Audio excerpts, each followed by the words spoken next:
సంక్రాంతి పండుగ.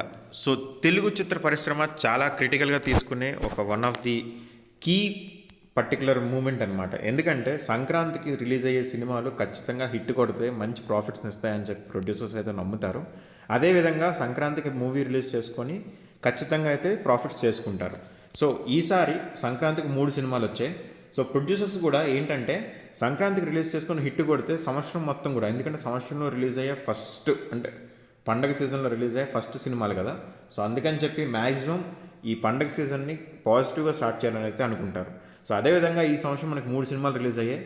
3 సినిమాలు 100 క్రోర్స్ క్లబ్ను అయితే టచ్ చేశాయి. బట్ ఏ సినిమా ఎన్ని రోజులు పట్టింది అనేది ఇప్పుడు చూద్దాం.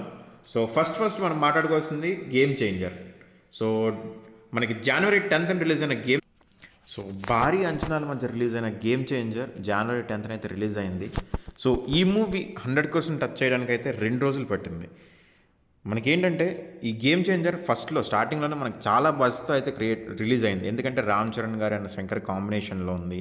అండ్ భారీ అంచనాలు, ప్రీ రిలీజ్ హైప్ మొత్తం అన్నీ కూడా మనకి ఫస్ట్ రోజు భారీ ఓపెనింగ్స్కి అయితే కారణం అయింది. అంతేకాకుండా ఇది చాలా ఎక్కువ థియేటర్స్లో అయితే రిలీజ్ అయింది. సో ఈ సినిమా ఆబ్వియస్గా భారీ బడ్జెట్తో తెరకెక్కిన సినిమా కాబట్టి ఈ సినిమా రెండో రోజుకే 100 క్రోర్స్ క్లబ్లో అయితే చేరిపోయింది. అండ్ చరణ్ గారి కెరీర్లో ఇదొక రికార్డ్ అయితే ఉంది. ఎందుకంటే 100 క్రోర్స్ క్లబ్కి సెకండ్ డేనే రిలీజ్ చేయడం. సో టాక్ మాత్రం మనకి మిక్స్డ్ టాక్ ఉంది. అండ్ చాలా వరకు కూడా మొత్తం అంటే మూవీ అయితే నెగిటివ్లోకి వెళ్ళిపోయింది ఆల్రెడీ. సో రికవరీ అయితే చాలా కష్టం. సో ఖచ్చితంగా కూడా దీనివల్ల అయితే మనకి వసూలు అయితే తగ్గాయి. బట్ స్టిల్ 100 క్రోర్స్ క్లబ్లో అయితే జాయిన్ అయింది సెకండ్ డేకి. అండ్ నెక్స్ట్ వచ్చేసరికి మనం బాలయ్య బాబు గారి డాకు మహారాజ్ గురించి మాట్లాడుకోవాలి. సో డాకు మహారాజ్ మనకి 12th అయితే రిలీజ్ అయింది. రిలీజ్ అయిన తర్వాత డాకు మహారాజ్కి 100 క్రోర్స్ క్లబ్ మార్క్లో జాయిన్ అవ్వడానికి 4 days అయితే పట్టింది. బాలకృష్ణ గారి మాస్ ఫాలోయింగ్ ఎలా ఉంటుందో మరోసారి ఈ సినిమా అయితే రుజువు చేస్తుంది. బాబీ కొలి గారి దర్శకత్వంలో వచ్చిన ఈ మూవీ స్టార్టింగ్ నుంచి కూడా మంచి ఆక్యుపెన్సీతో అయితే రికార్డ్స్ నమోదు చేసింది. బాలయ్య బాబు గారికి ఇది వరుసగా 4వ మూవీ 100 క్రోర్స్ క్లబ్లో రావడం. సో ఫ్యాన్స్ నుంచి మంచి సపోర్ట్ వచ్చింది అండ్ మంచి బిజినెస్ కూడా అయ్యింది ఈ మూవీకి. సో 100 క్రోర్స్ క్లబ్లో జాయిన్ అవ్వడానికి 4 days అయితే పట్టింది ఈ మూవీకి. అండ్ నెక్స్ట్ వచ్చేసరికి మాట్లాడుకోవాల్సిన మెయిన్ మూవీ సంక్రాంతికి వస్తున్నాం. సో సంక్రాంతికి వస్తున్న మూవీకి వచ్చేసరికి ఈ మూవీ మనకి 3 daysలోనే 100 క్రోర్స్ క్లబ్లో అయితే జాయిన్ అయింది. వెంకటేష్ గారి కెరీర్లోనే ఇది fastest 100 crores club movie. And ఇదొక గొప్ప ఫీట్గా అయితే చెప్పుకోవచ్చు.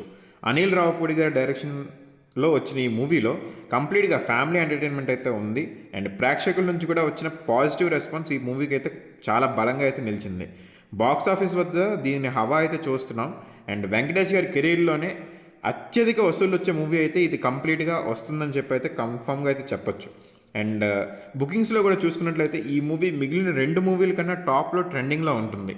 అండ్ ఈ మూవీలో చేసిన ఒక చైల్డ్ క్యారెక్టర్ ఎవరైతే చేశాడో తనైతే ప్రజెంట్ ట్రెండింగ్లో ఉన్నాడు.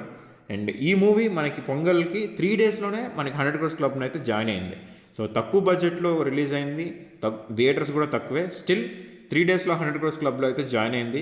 మంచి లాభాలను అయితే ఇచ్చింది దిల్ రాజు గారికి. సో గేమ్ చేంజర్ ఏదైతే లాస్ ఇచ్చిందో ఆ లాస్ని ఈ మూవీ వల్ల కవర్ అయినట్లు శిరీష్ గారు అండ్ దిల్ రాజు గారు ఒక ప్రెస్ మీట్లో అయితే చెప్పారు. సో దాన్ని బట్టి మనం అర్థం చేసుకోవచ్చు ఈ మూవీ ఎంత పెద్ద సక్సెస్ అయింది అనేది. అండ్ దీంతోపాటు మనం చెప్పుకోవాలనుకుంటే ఈ మూవీ సక్సెస్ మనకి పొంగల్కి విన్నర్, సంక్రాంతికి విన్నర్ ఏదైతే ఉందో ఖచ్చితంగా కూడా సంక్రాంతికి వస్తున్న మూవీయే అని అయితే మనకి చాలా వరకు కన్ఫర్మ్ అయిపోయినట్లే. ఎందుకంటే బాలయ్య బాబు గారి మూవీ కూడా హిట్ అయింది. బట్ స్టిల్ దానికన్నా కూడా కలెక్షన్స్ పరంగా చూసుకున్నట్లయితే మాత్రం సంక్రాంతికి వస్తున్నాం మంచి హిట్ అండ్ మంచి ప్రాఫిట్స్ని అయితే ఇస్తుంది. సో మీరేమనుకుంటున్నారు? పొంగల్కి 3 మూవీస్ వచ్చాయి. 3 మూవీస్ కూడా 100 క్రోర్స్ క్లబ్లో జాయిన్ అయ్యాయి. అండ్ ఓవరాల్గా 300 క్రోర్స్ మార్క్ని అయితే దాటేసాయి.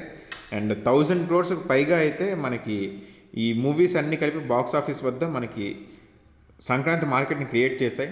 సో సంక్రాంతి విజయాలు అయితే తెలుగు సినిమా స్థాయిని ఎంత గొప్పగా ఉందో మరోసారి అయితే నిరూపించింది. 3 మూవీలు రిలీజ్ అయ్యి 3 కూడా 100 క్రోర్స్ క్లబ్లో జాయిన్ అవ్వడానికి మామూలు విషయం కాదు. సో పండగ సీజన్ ఎంత యూజ్ అవుతుంది అనేది కూడా ఇది ఒక ఎగ్జాంపుల్ అని చెప్పాలి. సో ఫైనల్గా మీరు సంక్రాంతికి ఏ మూవీ విన్నర్ అని అనుకుంటున్నారు? ఈ కలెక్షన్స్ బట్టి చూసుకుంటే మాత్రం సంక్రాంతికి వస్తున్నామే పొంగల్ విన్నర్ అని మనం అయితే డిసైడ్ చేసుకోవచ్చు. అండ్ స్టిల్ ఇంకా టైం ఉంది. సో ఫైనల్గా అయితే ఫైనల్ రిజల్ట్ వచ్చేంత వరకు మనం వెయిట్ చేయాల్సి ఉంది. సో మీ ఉద్దేశం అయితే కమెంట్ చేయండి.